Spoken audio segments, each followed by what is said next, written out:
And our headquarters is in the Netherlands, in Delft. And we have offices in China, Brazil, and Malaysia at this moment. And we also get a lot of information and theories from the universities where we process it into our software. So there are a few things that are important for us, and I'll go through it in the next slide. Our mission is to let organizations manage risk together through technology. And the together part is very important. This previous part from Hendrik already talked about culture, behavior, and risk management, especially safety management, is actually, like most of you said, it's in the mind, and it's about people. So although there's a lot of other impacts that Hendrik mentioned, like the environment, but the people was the first one, because if something happens with a hazard, it is the person that gets injured, and the worst case is he will die.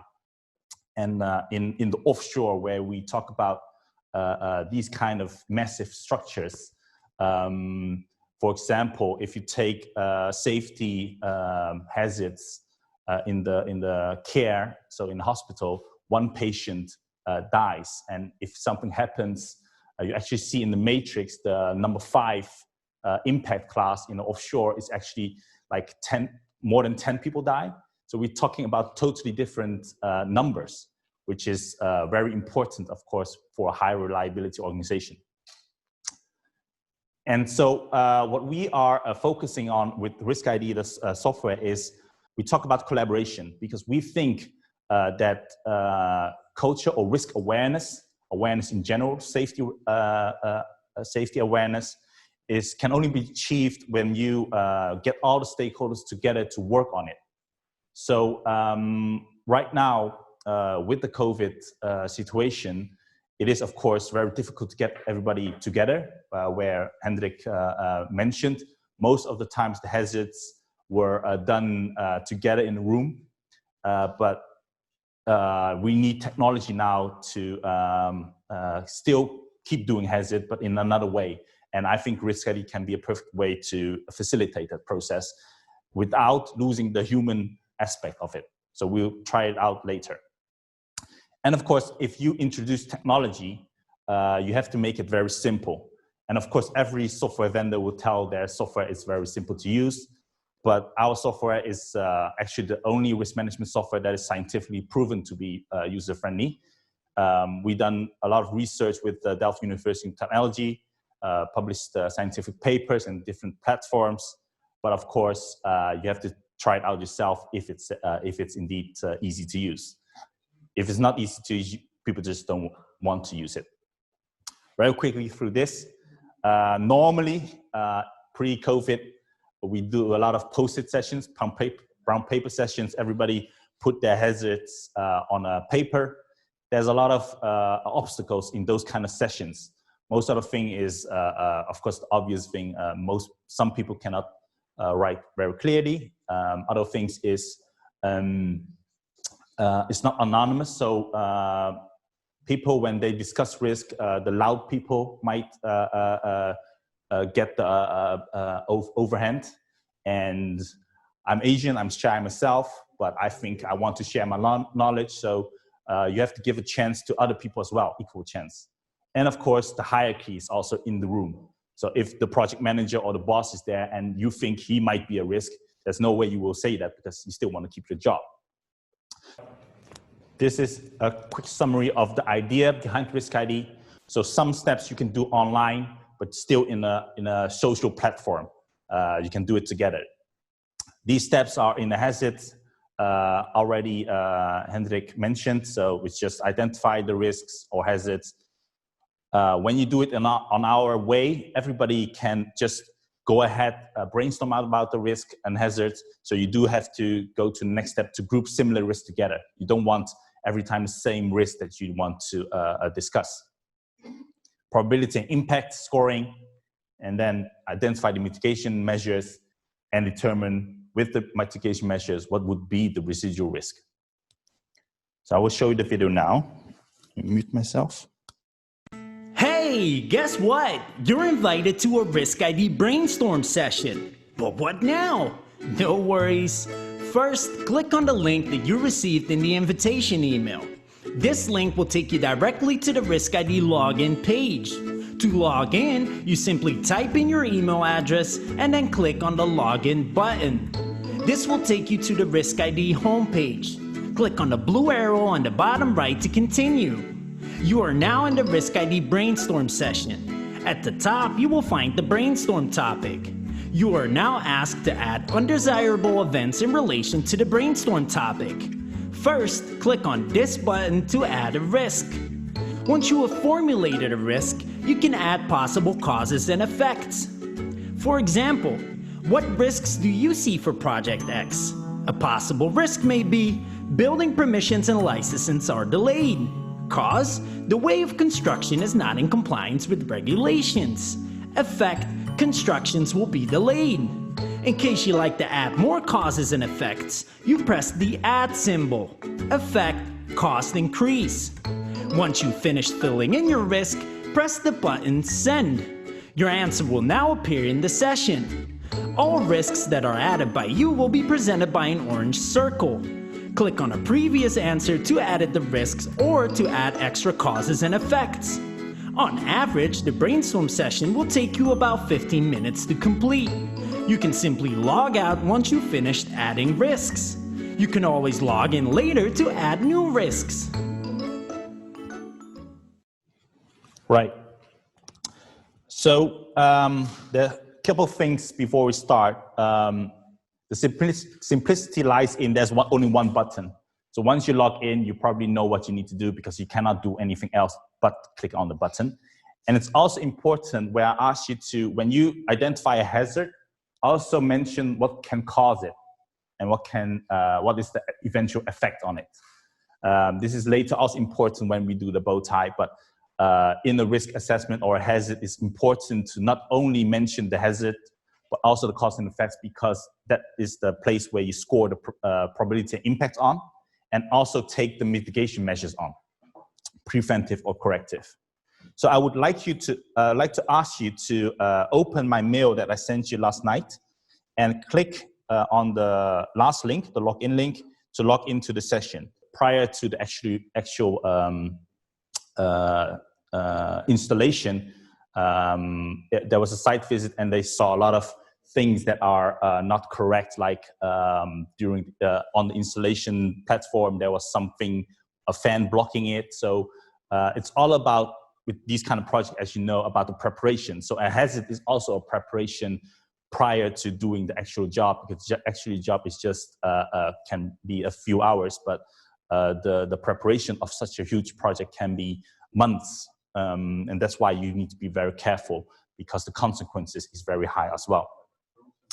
At this moment, you will see in the brainstorm, for example, we've brainstormed with 1, 2, 3, 4 people, and it's around 10 events.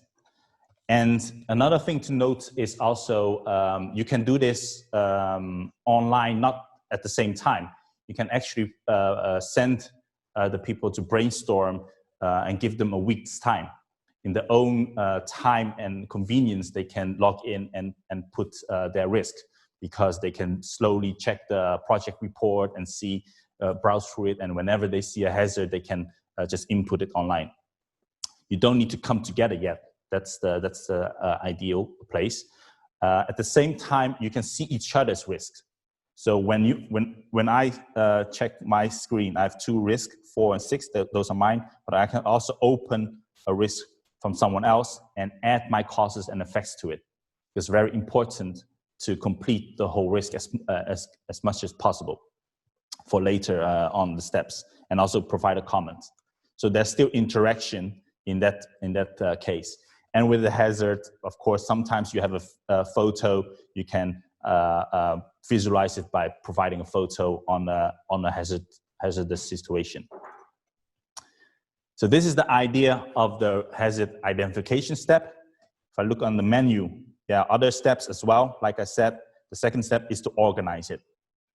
And I would like to get your help on this one. To organize is to check the 10 risks that we got.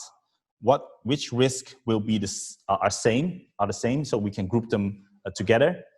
but you also can check if something is a cause of another risk or an effect of another risk, because it's a chain, right? So if someone can spot if there are any risks that need to be grouped, you can let me know. You can quickly browse through it, hits platform, weather conditions, uncontrolled movement, no permit. Well, if I look at the risk that I put in, which is the MDA hits the P19 platform during installation, then the number 3 HAZID, vessel DP runoff, that can be a cause of what I, which is not one that I thought of, so that's really yeah, now that you mention a good demonstration of how this works. Yeah, or 1 and 7, right? Installation vessel hits platform. No, what does the vessel hits? Okay, no, let's do the 3 and 7 this is the then. load hits the platform. Yeah, let's do the vessel 3 and 7. Yeah.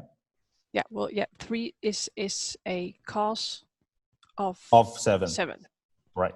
Let's do that. So but 3 can also be a cause of 1.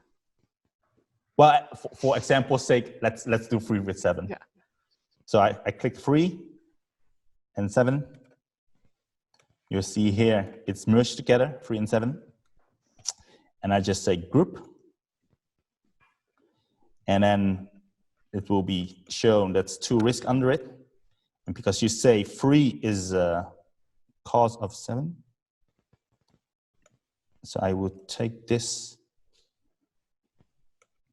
as the risk and then this one as a cause by copy pasting it. So vessel DP runoff can be a cause for the module to hit the installation. Yes. And then also the risk, the cause and effects of 3 and 7 will be all merged, so we can check if everything is okay. Look here, effects, damage to platform, damage to assets.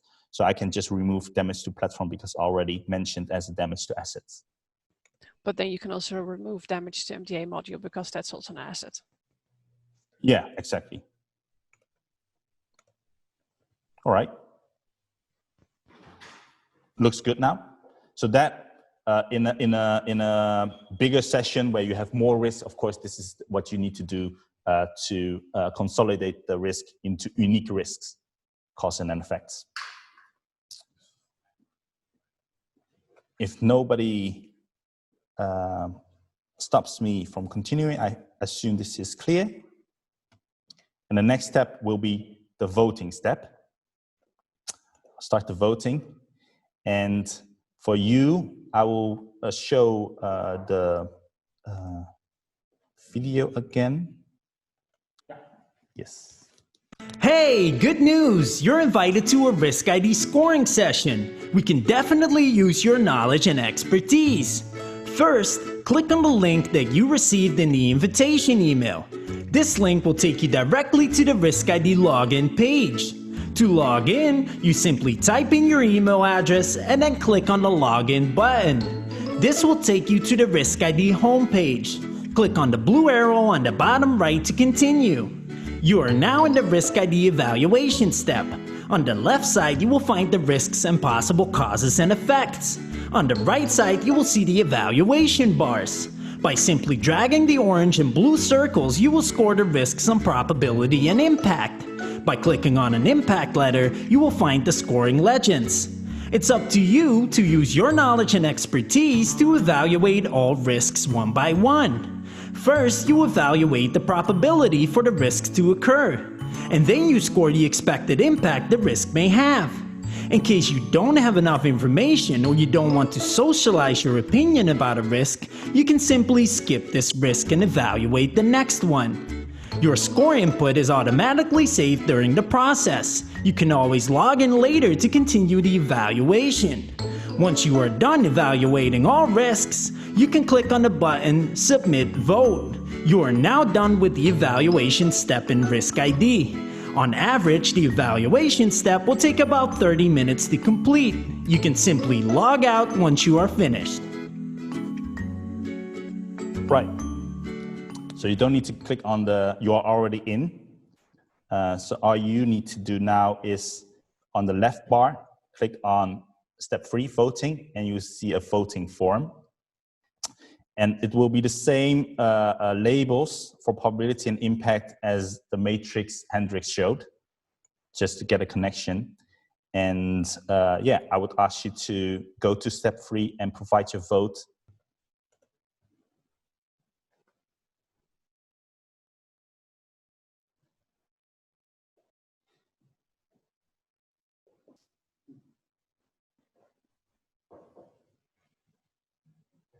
And another thing where we stressed was the risk awareness, right? The hazard awareness, because it always happens when you vote in the voting step. In that sense that in your risk form, you not only need to score your own risk, but you need to score the risk of your other colleagues as well. That way you have to read them. So even though you think this is not a risk or is very low risk, that's your opinion, but you know someone else is seeing that as a hazard. So that is already a very important step of raising the risk awareness, or so to speak, create a shared understanding amongst all the stakeholders in this project. So what do we see here?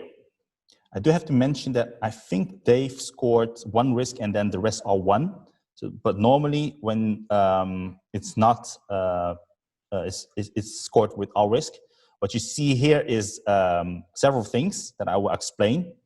So you will see here the probability and impact, and it will be showing the most voted value. So not an average of your scores on probability and impact on risk number 1. Because what we take is the most voted value is because for impact here, 5 is mortality and 1 is maybe a scratch, right? On this hazard safety.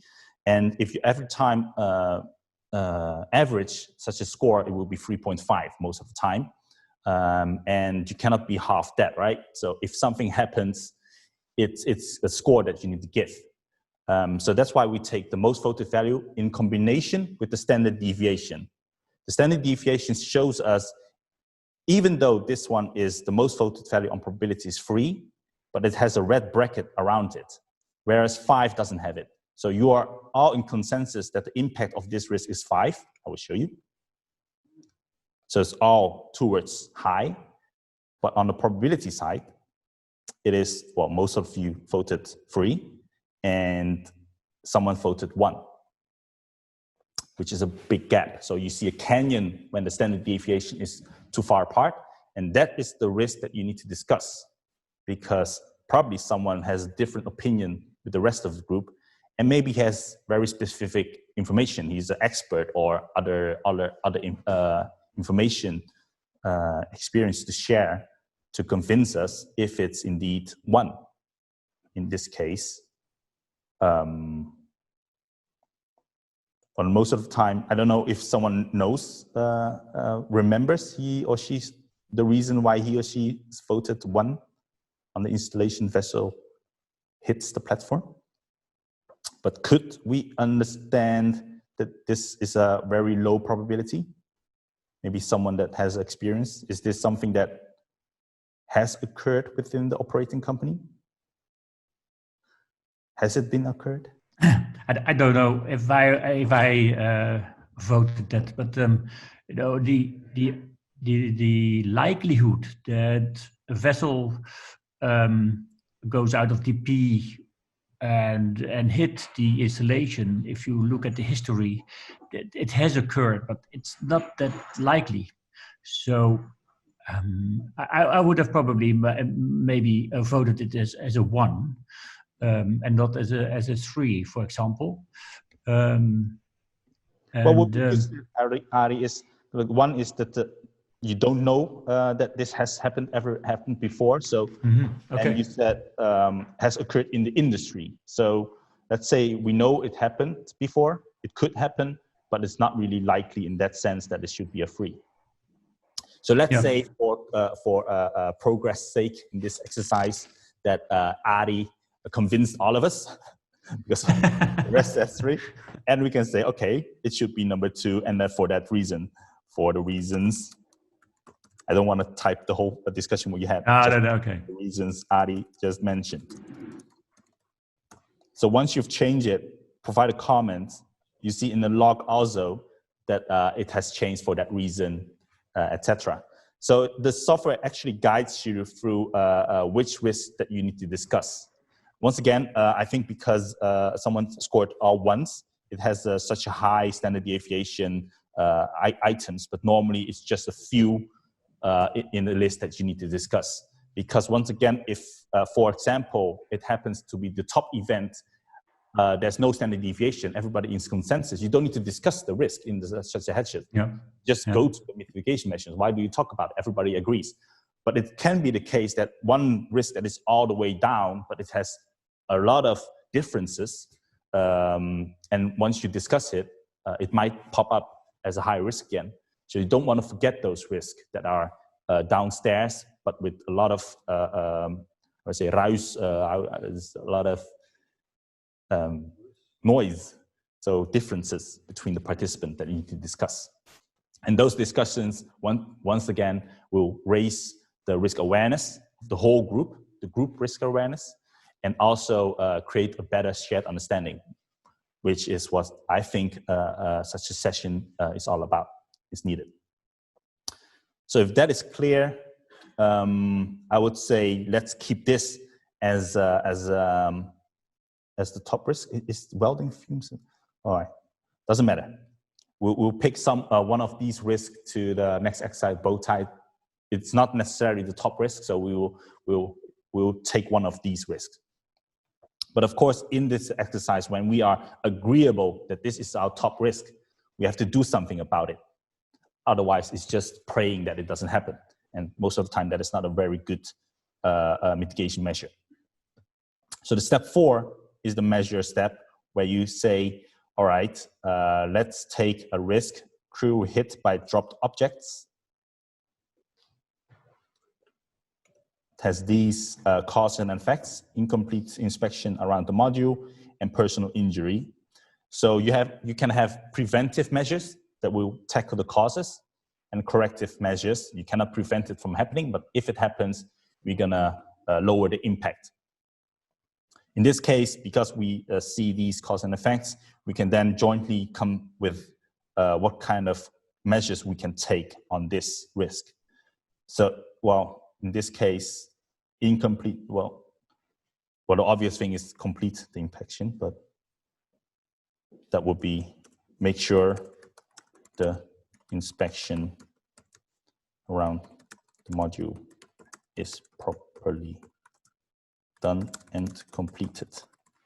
Right, just for example. And this could be then again an exercise that once you're together to discuss the risk, the top risk, you're together already, and you can raise the measures that you would like to implement together, and someone will, like me, input it. You have 2 other things to do is, of course, who's responsible for this risk. Let's say it's Ernst, and who's going to do it. Let's say it's Ari. Can be different persons. So the risk owner is the one that's gonna get yelled at if this risk is happening, and the one that needs to implement the measures will be Ari in this case, and will be shown in their own to-do list. So from this exercise, looking at the time, I think that will be, the idea, all the top risk, put in the measures, the risk owners, and the measure owners, and the last step is the residual risk, because as I understand, well, we have to, hold on. We have to put a measure on the top risk, red risk, do this. As I understood is you cannot proceed with the actual execution of the project or the installation if not all risks are back to the non-red. So the next voting step will be, we're not going to do that because I only got a few minutes, 15 minutes left. So here you see another voting form that you saw before, but this time it will also only be shown the risk that has mitigation measures attached to them. These are the measures. And the the key thing here to do is, if this measure is done, what would then be the residual risk before it's actually implemented? It's just a guess. So in this case, let's say if that's, we can say the probability is lowered. And welding fumes, we have to do this. I'm going to, oh, okay. There's a question? Yes, yes. So they've asked, can the probability change if you use another rating system? Absolutely. So we chose the one that was presented before in the HAZID presentation, but like HIRA has a different one than Seaway Heavy Lifting, and then also different risk matrix. But what is in common, which is something I want to discuss later, but the answer is yes. Okay. Yeah. And for your example here, this is now a risk with only one measure. Can you show an example where there are 2 or 3 measures to a risk? How that works with the residual risks rating? Yeah, because well, not all of them may have the same effect. Exactly. It takes. If I add 1 to it, it will just show in the list again another.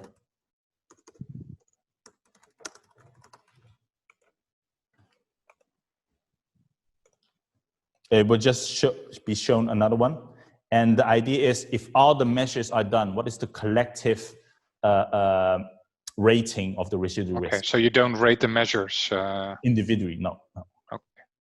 You can, of course, say it maybe it's very not effective. So those opinions you can do, and then provide your remark to it why you scored like that. So in this example, we just vote like this. Hopefully, it's yeah.